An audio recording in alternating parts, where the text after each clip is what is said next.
नाज़रीन अस्सलाम वालेकुम, आप देख रहे हैं हमारा यूट्यूब चैनल और फेसबुक पेज में आपका मेज़बान गालिब सुल्तान। नाज़रीन, रेड फिश नाम का एक ट्विटर अकाउंट है, इसके ऊपर 1.5 लाख की तादाद में फॉलोअर्स मौजूद हैं और इसके ऊपर हाल ही में एक वीडियो रिलीज़ हुई है कि जिस वीडियो में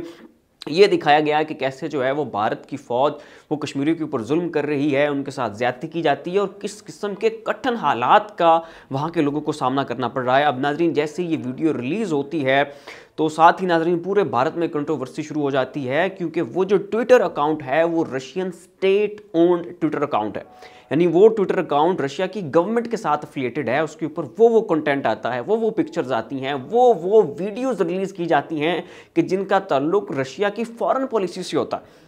और उसके ऊपर नाज़रीन पहले भी फ़लस्तीन के हक़ में बहुत सारी वीडियोज़ रिलीज़ की जा चुकी हैं और ख़ित्ते में दीगर जो बहुत सारी करंट अपडेट्स आ रही होती हैं वो भी उसके ऊपर आ रही होती हैं, लेकिन वो डाटा काट छांट के उसके ऊपर डाला जाता है कि जिसका ताल्लुक रशियन इंटरेस्ट के साथ होता है। वो डाटा उसके ऊपर होता है कि जिसके ज़रिए रशियन इंटरेस्ट का जो है वो तहफ़्फ़ुज़ किया जा रहा होता है और एक किस्म की जो रशियन स्टेट की जो पॉलिसी है वो उसके ऊपर जो है वो आ रही होती है। और ये वो नाज़रीन ट्विटर अकाउंट था जिसके ऊपर 1.5 लाख की तादाद में लोग मौजूद थे और इसके ऊपर नाज़रीन वो वीडियो रिलीज हुई और उस वीडियो के रिलीज होते साथ ही भारत में ववेला मच गया जी। अब इसके ऊपर भारत का कंसर्न ये था कि भाई हम रशिया के बड़े बेहतरीन हैं, हमारी उनके साथ ट्रेड डील्स चल रही हैं, हमारी उनके साथ डिफेंस डील्स चल रही हैं, हम हर मामले के ऊपर रशिया के साथ खड़े होते हैं। यूक्रेन की इशू के ऊपर भी हमने रशिया की हिमायत की, हमने अमेरिका को ऊपर से पुश डाल दिया। और हाल ही में नाजरीन यूनाइटेड नेशन की सिक्योरिटी काउंसिल में जो इजलास हुआ जिसमें ये डिस्कस होना था कि आया यूक्रेन का इशू जो है यूनाइटेड नेशन में डिस्कस हो या ना हो, इस मौजू के ऊपर वोटिंग होनी थी और तब भी भारत ने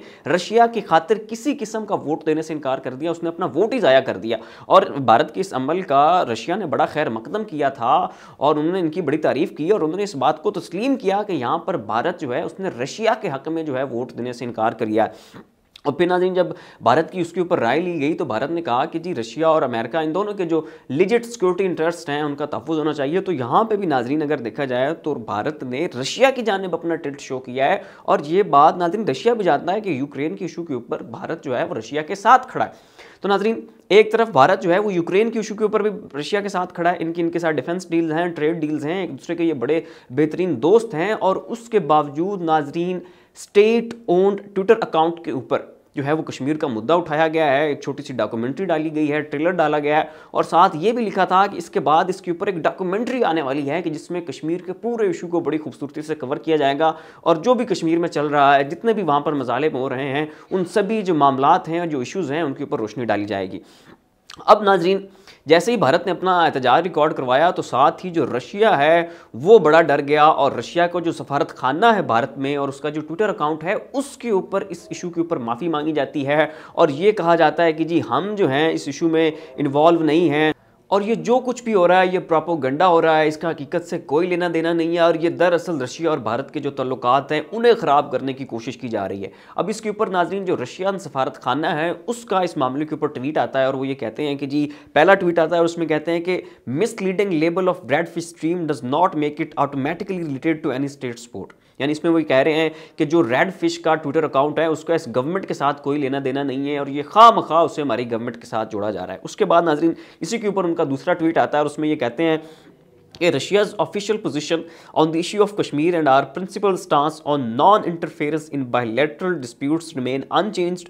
The solution should be found between India and Pakistan only. It should be based on the achieved agreements. अब इसमें भी नाज़रीन वो यही कह रहे हैं कि हमारा इस इशू से कोई लेना देना नहीं है, हमारा जो असूली मौक़िफ़ है कि हम पाकिस्तान और भारत के इस इशू में दखल अंदाजी नहीं करेंगे, वो जूं का तूं खड़ा है। हम इस इशू में जो है वो किसी को भी ड्रैग नहीं करना चाहते, हम यकतरफा नहीं होना चाहते और इस चीज़ का हल पाकिस्तान और भारत इन दोनों ने मिलकर निकालना है और एक्सटर्नल पावर जो है इनका इसमें कोई लेना देना नहीं है।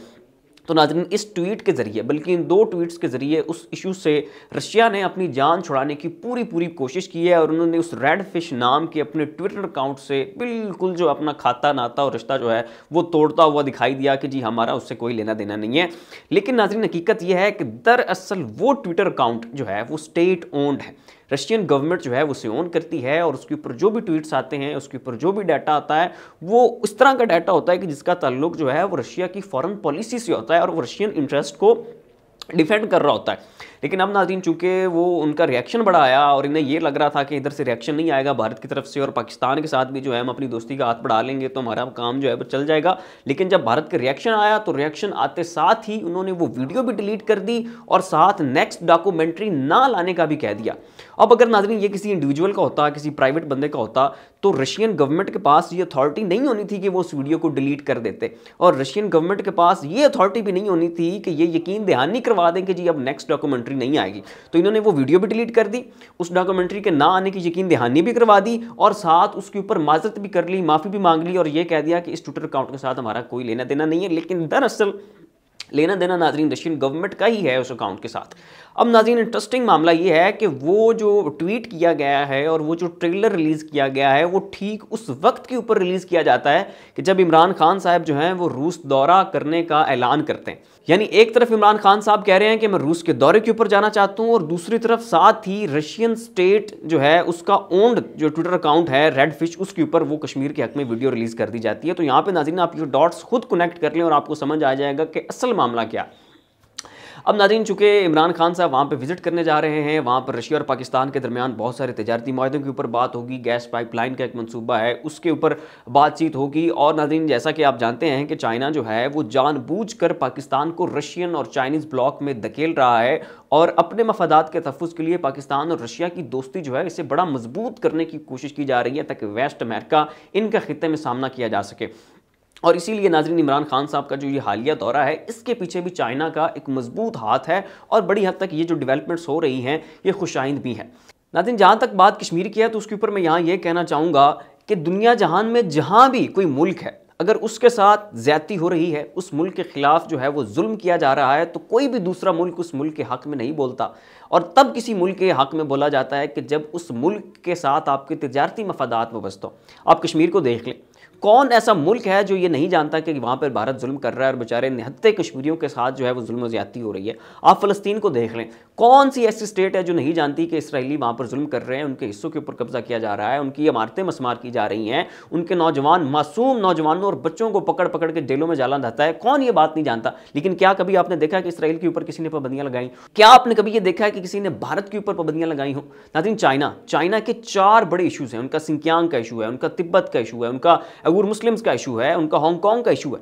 लेकिन अभी हाल ही में जो वहाँ पे विंटर ओलंपिक्स हुए हैं वहाँ पर जाने वाली सभी स्टेट्स ने चाइना के मौक़िफ़ की तायद की है और इन इश्यूज़ के ऊपर चाइना के जो है उनकी हिमायत ज़ाहिर की है।